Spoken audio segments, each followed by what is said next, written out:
नवीन बैल नांगराला झोपिल्याला कधी पाहिलेला आहे तुम्ही? पाहिला असाल ना तर तुम्हाला माहितच असाल नाही का? नवीन बैल नांगराला झोपिला तो कसा फासफूस करतो, तसं ज्या तळघरात विक्या ब्लॉगरची बैलवानी फुसफुस झाली नाही का? आज ते तुम्हाला कळणार. आम्ही रात्री सशिवाडीला आहे ना गॅदरिंग बघायला गेलो बरं का. आम्ही गेलो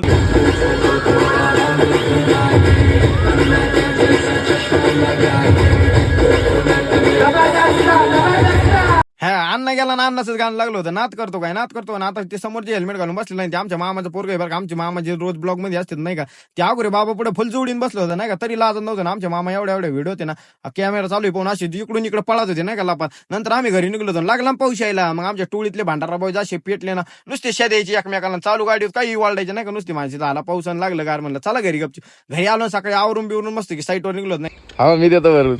मी काय म्हणत नाही का, गरिबी आली तर लाजायचं नाही, श्रीमंती आली तर माजायचं नाही. खरं तर मी आमच्या आजोबान त्यांच्याकडून शिकलेलो, कारण की आमच्या आजोबा एवढे गरिबीतून वर आले ना, तरी कधी लाजले नाही, कधी माजले नाही बरं का. सगळं काय असतं नाही बने ना, कधी गर्व केला नाही बरं का. आजोबांची थोडी माझी घेऊन साईटवर आलो नाही का, साईटवर आलो बनपिंपरीच्या वादनात एकदा लगेच डिप्पू घ्यायला लागलो. मामा म्हणून मामा कोणा संग बोला मामा हे भाड्या चल उचल घ्या. मी घेतोय डिप्पू टाकून चल माय नको पंचायती करू. येत म्हणलं जाऊ दे आता. या हत्यार चालायला नाही, या हत्यार बाया चालली तर बरं का. आता माझ्या हत्यार पण खरं सांगतो, या हत्यार चालायला मानगा तर दमला नादत नाही करायचा. नंतर डिप्पू बिप्पू टाकून घेतलं सिमेंट बिमेंट होतलं ना. आईच्या गावात चिंच्या आईच्या गावात खोरं घातलं. माझ्या नाकात भलं 150 किलो सिमेंट गेलं. काय सांगत आता, बाथरूमची पिशीची करायची होती, एवढी एवढी जागा बोळखंडात. आणि आमचे मामा कोणची येडी चाळी करीत होती काय माहिती. आज नंतर मानालीचे बुट्ट घातले, परत एकदा चिंच्या आईच्या गावात खोरं घातलं नाही का. महेश भाऊ भेटले आपल्याला. आता महेश भाऊनी मी 1-1.5 वर्षापूर्वी आधीच काम केलेलं होतं, तेव्हा काय मी ब्लॉग बिग बनत नव्हतं. पण महेश भाऊ मला तिथं गेले गेले म्हणला, काय विक्या ब्लॉगवर येत नाही म्हणलं. कसं काय रे?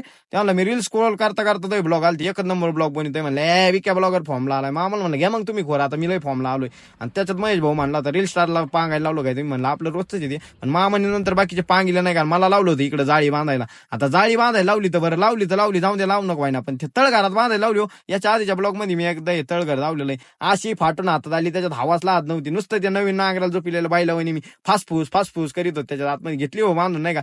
आलो नंतर आता तुम्ही म्हणता कांदे चोरले बिरले, काय कांदे नाही भैया. आपण बनपिंपरीत गेलो ना, आपल्याला सगळी जनता ओळखी बनपिंपरीत. आता जे आरतीच्या मालक आहेत ना, त्यांचं आम्ही घरात काम केलेलं आहे. तिथून एक पिशीवर कांदे उचलले नाही का, चला म्हणलं घरी खायला होते. येता येता शिंदे मामाची गुल्फी खात होतो नाही का. मामाला म्हणलं म्हणते खर्च, मामाला टोपी टाकत असतो मी, नादच नाही का. पोरगी नाही दिली म्हणून काय झालं, मामाला टोपी टाकायला आपकायचं नाही.